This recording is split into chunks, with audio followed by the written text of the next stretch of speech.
Want to get right to John McClain, though. He's a portfolio manager at Diamond Hill Capital Management. John, always good to see you. Quite the morning for news, quite the new morning for markets and the Federal Reserve. Love to get your thoughts off what the Federal Reserve just did. Yeah, I would have to say that I've done a 180-degree pivot in terms of going from bearish to bullish on credit markets. And I would certainly give the Fed an A in their communication here. I think backstopping credit is incredibly important, and injecting liquidity into credit markets is incredibly important. And what you're seeing is going into and coming out of a recession, credit snaps back first. And we are explicitly backstopped by the government at this point. And John, what about equity here? We're seeing the markets rally a bit. I would have thought we would have seen more of a rally, but I know you've been bearish on equities a good bit in the past couple of months, rightly so. What are you thinking now?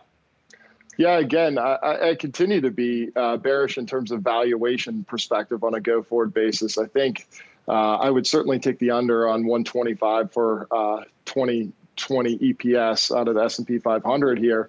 And what you're seeing is companies are having to borrow a substantial amount of money. That is going to be now interest costs that could have gone to dividends and share buybacks or growth CapEx. And I feel like similar to coming out of the financial crisis when it was a bad look for companies to be buying corporate jets, it's going to be a very bad look for companies to be buying back their stock and paying dividends if they're furloughing workers. And John, I'm curious what sectors like right now, or what are you hearing from clients, those who are staying in the market or perhaps putting fresh money to work in this market? Where are they looking to do that specifically? From a sector perspective, it's things that are resilient. Things that we really like right now are things like cell phone towers. We would also say that media companies, things like Netflix, are certainly meaningful beneficiaries. And our mantra has been meaningfully upgrading the credit qualities of our portfolio. So I think there is a strong bend to large cap quality names at this point. I would certainly be taking this opportunity if I had any oil exposure to be trimming into this strength here. I would be surprised if we actually get 20 million barrels cut.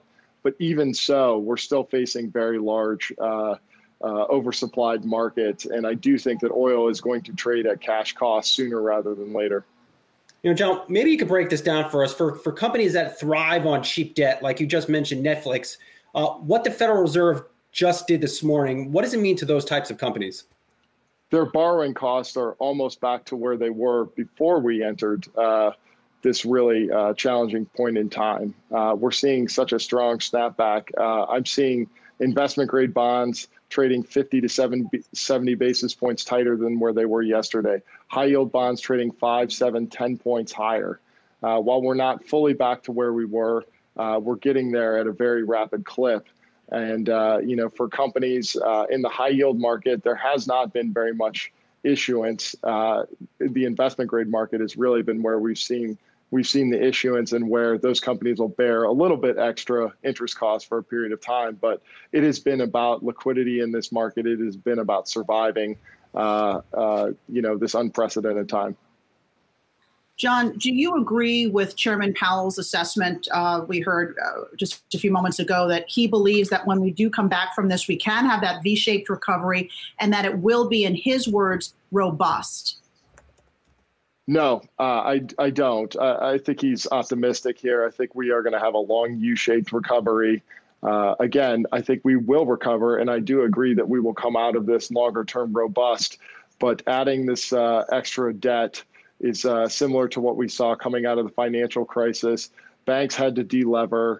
I think corporations are going to have to delever. I think the consumer is going to have to delever. Their safety net has been evaporated over the past 3 or 4 weeks. And it's going to take time to build that safety net back up. And I think individual consumers are going to want to have a much bigger buffer in terms of savings. And I think corporations, I think investors are going to be focused on resiliency.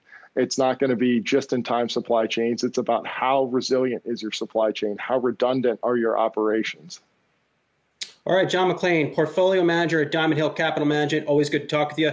Have a good weekend. Thank you. Hey investors, Zach Guzman here. Are you interested in learning more about the markets and getting the latest financial news? Well, then click right here to subscribe to our Yahoo Finance YouTube channel. Get the latest up-to-the-minute market analysis, big interviews in the world of finance, and information on how to manage your money every day wherever you are.